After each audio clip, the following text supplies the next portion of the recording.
I'm saying what I really think, and I think it really, really matters. And if I get fired for it, I don't know what to say. I'm not going to change. That was the well-known cable news host Tucker Carlson speaking last February in an interview with former Fox News anchor Clayton Morris on the video blog known as Redacted, which he hosts with his wife Natalie Morris, a former technology reporter with CNET and CBS. Whatever you think of the company that I work for, one of them, one of the top people, texted me the other day about something, very nice text, and said, I just, but for the record, I really disagree with you on Ukraine. And I wrote back and I said, I know you do. And I'm so grateful that you let me disagree with you in public. This is someone I work for. So whatever you think of Fox, they are allowing me to say things they disagree with. And I think that's wonderful. Well, apparently that policy is no longer in effect, and Tucker Carlson is no longer with Fox. That was announced on Monday. Carlson's termination clearly had nothing to do with poor ratings. He's been consistently either the highest or second highest rated cable news host for years. His case strongly echoed the termination 20 years ago in February of 2003, where Phil Donahue was canned by Fox competitor MSNBC. Fox has yet to release the details, including the reason for Carlson's exit. In Donahue's case, it was first reported that he was canned over poor ratings. The Associated Press, for example, reported that the cause was, quote, 6 months of poor ratings, closed quote. But as it turned out, he had the highest ratings by far of any program on MSNBC at the time. A leaked corporate memo revealed that the cause was, in fact, Donahue's presentation of a few guests with reservations about the war in Iraq that was being hyped wall to wall throughout the rest of the U.S. and European media. That memo said that they did not want the network to air anti-war voices when the rest of the media was flying the flag. In Carlson's case, his has been consistently the only cable news program to openly question the war in Ukraine, including the causes of the war, with his carrying last week of an interview with RFK Jr., where the Democratic presidential candidate discussed the war and the grip of multinational corporations on the U.S. government. This was the introduction last week on Carlson's show of RFK's appearance. Sometimes you wonder just how filthy and dishonest our news media are. You'll be in the shower and you'll think they're bad, but how bad are they? Well, here's one measure of their badness. You can try this at home. Ask yourself, is any news organization you know of so corrupt that it's willing to hurt you on behalf of its biggest advertisers? Anyone who do that is obviously Pablo Escobar level corrupt and should not be trusted. What would that look like? That level of corruption. Well, imagine that the Trump administration had made it mandatory for American citizens to buy MyPillow. That's one of Fox News' biggest advertisers. Imagine the administration declared that if you didn't rush out and buy at least one MyPillow and then at least another booster pillow, you would not be allowed to eat out. You couldn't re-enter your own country. You couldn't have a paying job. MyPillow, they told you with a straight face, was the very linchpin of our country's public health system. Now imagine as they told you that Fox, as a news organization, endorsed it, amplified the government's message. Imagine if Fox News attacked anyone who refused to buy MyPillow as an ally of Russia, as an enemy of science. And then imagine that Fox kept up those libelous attacks even as evidence mounted that MyPillow caused heart attacks, fertility problems, and death. If Fox News did that, what would you think of Fox News? Would you trust us? Of course you wouldn't. You would know that we were liars. Thank heaven Fox News never did anything like that, but the other channels did. The other channels took hundreds of millions of dollars from big pharma companies, and then they shilled for their sketchy products on the air. And as they did that, they maligned anyone who was skeptical of those products. At the very least, this was a moral crime. It was disgusting, but it was universal. It happened across the American news media. They all did it. So at this point, the question isn't who in public life is corrupt, too many to count. The question is, who is telling the truth? There are not many of those. One of them is Robert F. Kennedy Jr. Robert Kennedy knew early that the COVID vaccines were both ineffective and potentially dangerous, and he said so in public to the extent he was allowed. Science has since proven Robert F. Kennedy Jr. right, unequivocally right. But Kennedy was not rewarded for this. He was vilified. He was censored because he dared to criticize their advertisers. The news media called Bobby Kennedy a Nazi, and then they attacked his family. But he kept doing it. He was not intimidated, and we were glad he wasn't. This is one of those moments when it's nice to have a truth teller around. It's helpful because suddenly the stakes are very high. Considering what's happening in Ukraine, a topic most of us don't know much about because the details are not reported.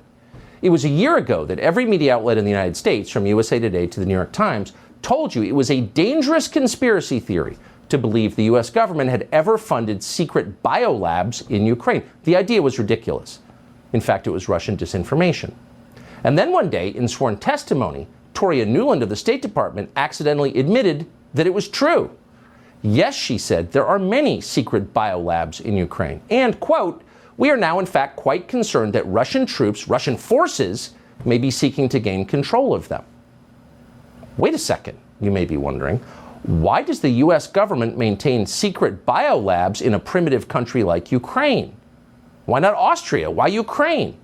And why didn't we dismantle and remove these secret biolabs when the war with Russia started? Nobody ever explained that. This show was attacked for asking the question. Now we have learned that actually it is far worse than just biolabs. Not only has the Biden administration been maintaining these labs in Ukraine in the middle of a war, it also has, quote, sensitive nuclear technology in Ukraine as well. And no, we're not making that up. They admitted it today. Watch.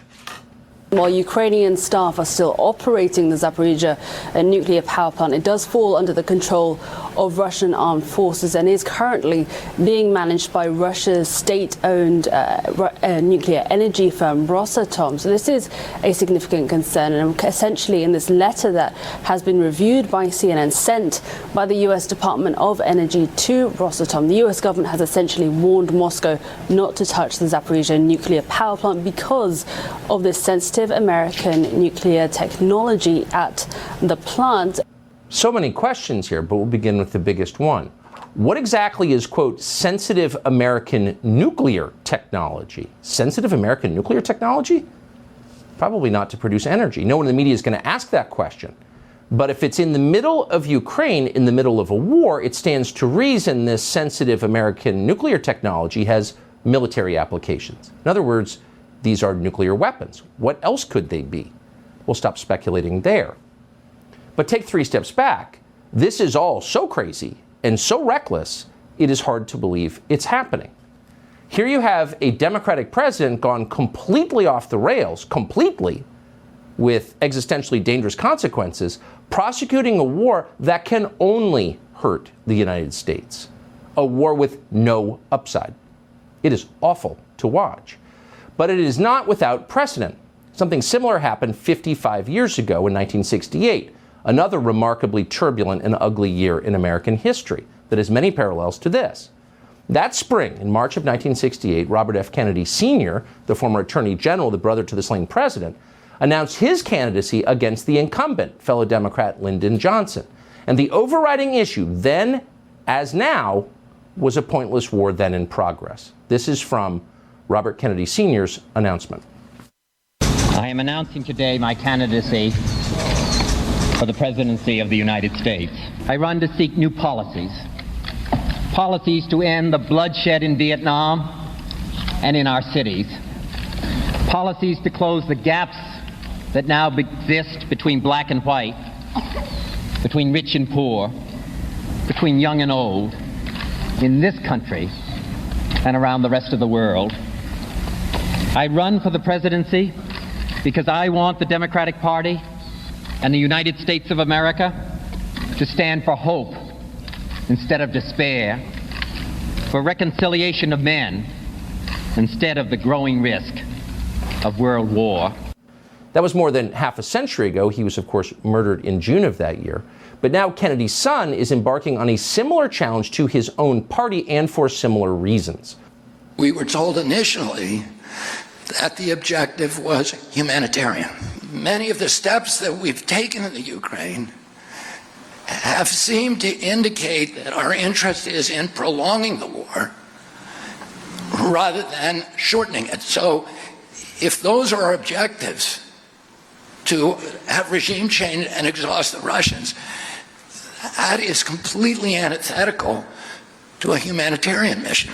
Here, for example, is his recent analysis of the Biden administration's foreign policy. Big picture. Quote, "The collapse of U.S. influence over Saudi Arabia and the kingdom's new alliances with China and Iran are painful emblems of the abject failure of the neocon strategy of maintaining U.S. global hegemony with aggressive projections of military power. China has displaced the American empire by deftly projecting instead economic power. Over the past decade, our country has spent trillions bombing roads, ports, bridges, and airports. China has spent the equivalent building the same across the developing world. The Ukraine war is the final collapse of the neocon short-lived American century." End quote. Now, you may agree with that analysis, maybe you don't. Either way, if you're an honest person, you understand this is exactly the moment in our history when we need serious adult conversations about the world around us, a world that is changing to our detriment, and how we ought to respond to those changes. Whether you agree with him or disagree with him vehemently, Tucker Carlson provided the only venue in the cable TV news landscape where such conversations could take place, and now he's gone. We will continue to cover this story as it develops. For KPFK, I'm Don DeBar.